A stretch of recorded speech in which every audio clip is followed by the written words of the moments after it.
বাংলাদেশে education system কোনোদিনও change হবে না, মানে এটার মতো থার্ড ক্লাস এডুকেশন সিস্টেম আর পৃথিবীর কোথাও নাই।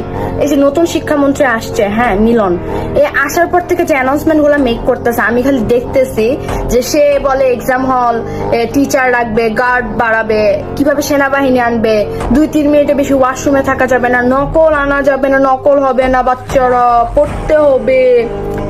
সে সব খালি এক্সাম বেসড করতেছে, বুঝতে পারতেছেন? সে সব খালি এক্সাম বেসড করতেছে। আমি তারা এখন পর্যন্ত বলতে শুনলাম না যে এডুকেশনের ক্লাস 9-10 বই এই চেঞ্জ আসবে, এই পড়াটা থাকবে, টপিকটা এরকম হবে, পোলাপাইন যেন আরো আরামসে পড়তে পারে। না, পোলাপাইন কেন চিট করে? তোমরা সব মুখস্থ বিদ্যায় ঢুকাইছো, পুরা মানে সৃজনশীল মানুষ মুখস্থ করা যায়।